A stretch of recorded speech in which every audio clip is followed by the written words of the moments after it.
بسم اللہ الرحمن الرحیم۔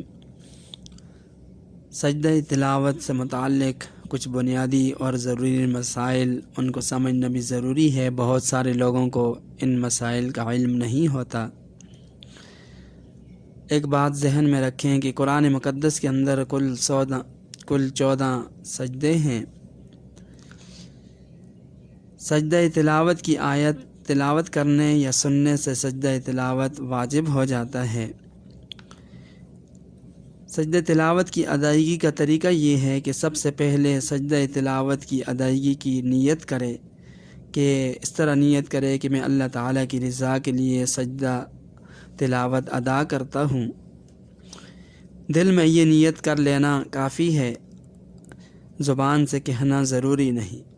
البتہ اگر زبان سے بھی نیت کے الفاظ کہے جائیں تو یہ بھی جائز ہے، لیکن یہ ضروری نہیں۔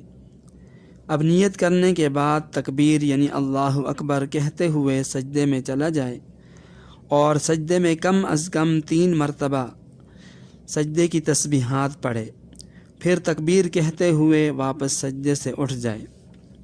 یہاں کچھ بنیادی باتیں ان کا بھی سمجھنا ضروری ہے۔ پہلی بات یہ ہے کہ سجدہ تلاوت میں بنیادی چیز سجدہ ہے، جو کہ واجب ہے، جبکہ اس کے علاوہ سجدے کے لیے جانے اور سجدے سے اٹھنے کی تکبیرات اور سجدے کی تسبیحات یہ تمام چیزیں سنت ہیں۔ دوسری بات آپ یہ سمجھیں کہ سجدہ تلاوت میں تکبیر تحریمہ نہیں اور نہ ہی رفع یدین ہے، یعنی کانوں تک ہاتھ اٹھانے کا حکم ہے۔ اسی طرح اس میں سجدے سے اٹھنے کے بعد التحیات، تشہد اور سلام بھی نہیں، حتیٰ کہ سجدے کے بعد قعدہ بھی ضروری نہیں، بیٹھنا بھی ضروری نہیں۔ اس لیے اگر کوئی شخص سجدے کے بعد بیٹھنے کے بجائے اٹھ کھڑا ہو جائے تو یہ بھی جائز ہے۔ چوتھی بات یہ سمجھنے کی ہے کہ سجدہ تلاوت کی ادائیگی کے لیے قیام یعنی کھڑا ہونا یہ بھی ضروری نہیں، بلکہ بیٹھے بیٹھے سجدہ تلاوت ادا کرنا یہ بھی جائز ہے۔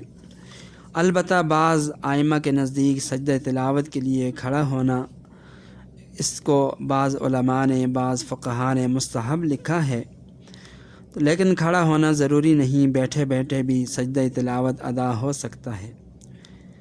البتہ اگر ایک سے زیادہ سجدات ادا کرنا یہ بھی جائز ہے، مثلاً ایک ہی مجلس کے اندر آپ 7، 8، 9، 10 جتنے بھی سجدے ادا کرنا چاہیں تو کر سکتے ہیں، لیکن ایک بات کی وضاحت ضروری ہے، وہ یہ کہ ہر سجدے کے لیے الگ الگ نیت کرنا ضروری ہے۔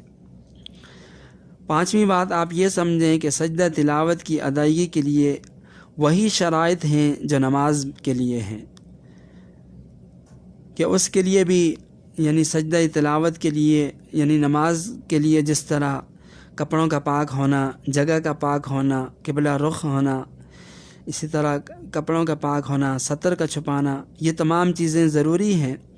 اسی طرح جو سجدہ تلاوت ہے اس کے لیے بھی باوضو ہونا، قبلہ رخ ہونا، جسم اور کپڑوں کا پاک ہونا، جگہ کا پاک ہونا، سطر کا چھپانا، یہ تمام چیزیں ضروری ہیں۔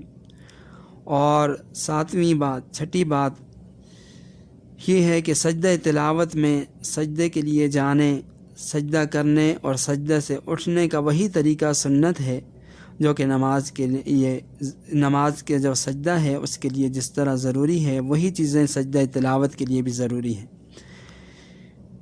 اس لیے نماز کے لیے سجدے کی طرح سجدہ تلاوت ادا کرنا چاہیے۔